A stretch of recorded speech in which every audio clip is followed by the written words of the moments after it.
I'm feeling a little bit nervous going into next week. Hello guys, welcome back to New Who HQ. I am Matt. Wishworld, the penultimate, the beginning of the finale for Doctor Who Series 2/15/50 something. This was an interesting ride. My initial thoughts are I can't properly judge this until next week. The reason why I'm nervous is because this has the same sort of feel as last year. Big spoilers, by the way. I'm getting into spoilers straight away as a warning. We're bringing back another big classic Who villain like last year in Sutek, and this year seems to be Omega as well as the Rani. So the stakes yet again are pretty high. The Earth seems to be getting destroyed yet again. It all has the sort of similarities that I seem to be comparing it to Series 1, and that's why I'm nervous, because I didn't like the finale from Series 1. There are good bits in this, but I worry that this finale will this episode will kind of, it's just leading up to the finale. Like, we need to assess it as one whole story next week on if this episode even really matters. I like the Wish world though, this created world, and I like that when people have doubt, when the Doctor has doubt, this is what the Rani wanted. Is that right? Because then that meant that the rift could open and Omega could come back. I mean, Omega coming back doesn't surprise me with so many other classic Who villains, but I have to simply wonder if this is a new era of Doctor Who, which Russell T Davies has promised and said that, you know, this is where new audiences can jump on. I mean, can they? If you're a new audience member, you're going to be confused as hell. Yeah, Sutek, you could get a good guess. He's the god of death. That's all you really need to know. But the Rani, which is quite niche to classic Who, and now Omega, it seems a little bit confusing towards the general audience that don't know a lot about, you know, casual viewers. But I'll probably do a separate video about that. Let's speak about Rogue coming back. Fantastic moment. Beautiful moment, and good. I hope Rogue does come back. The way Rogue ended was heartbreaking, and Rogue says to the Doctor, "Find me," and maybe we're not forgetting this plot as much as I thought we were going to.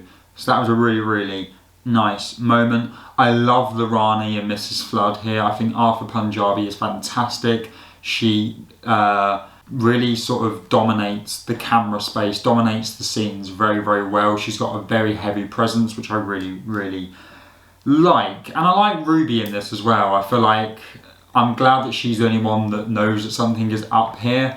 And I feel like the Doctor and Belinda as a couple is very, very weird to see. But they don't play it off very well. You can kind of tell that they're, I don't know, it just doesn't, the acting seems a little bit off, but maybe that's intentional.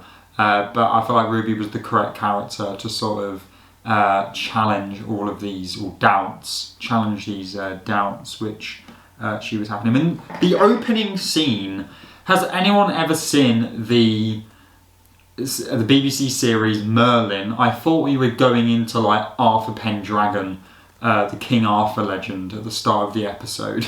That was an interesting opening, with the little children being turned into ducks and the lady turning into flowers. I kind of felt very Toymaker-esque.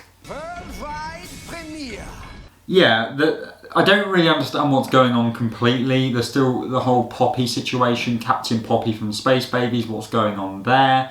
The Doctor alludes at the end that this is real, it's not part of the Wish world that he's got a daughter. So that is definitely something to keep an eye out for going into the finale. I thought the effects were really, really good. We see parts where this sort of purple light is destroying London, because it's always London, because there's nowhere else in England but London, according to Doctor Who, and Cardiff, Wales. But I kind of really like them effects. I think they play off very, very well, which you'd expect with the amount of money that Disney are throwing at it. The table thing, I really liked the table thing. I think the amount of emphasis that was put on it, that these cups kept smashing, I was like, okay, this is important. And then you realise that they're literally just falling through, and this is what starts the doubt for a few people. I really like the homeless camp scene. I like the bit where she speaks to, what's the girl's name? I can't remember now. Where Ruby talks to the girl from Unit, and Ruby's like, I've not seen this place before, and she's like, Shirley. Shirley says, yes you have, you just always ignore us. That's interesting, and it's true. And Tharries, the YouTuber, I'm sure you've heard of him. He's in, I noticed him. If you're watching Tharries on the off chance, I noticed you. I thought, that's Tharries. Is he the one who waits?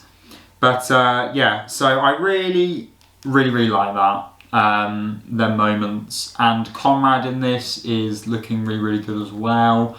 Yeah, there's a lot of, it looks, I mean the clock as well, the doomsday clock I'm going to call it, looks very nice, beautifully designed. So there's a lot of sort of riding on this finale, a lot of being built up, a lot of things that don't make sense, which I'm sure will in the end, but yeah, Wishworld, what did you think about this? Let me know your thoughts in the comments.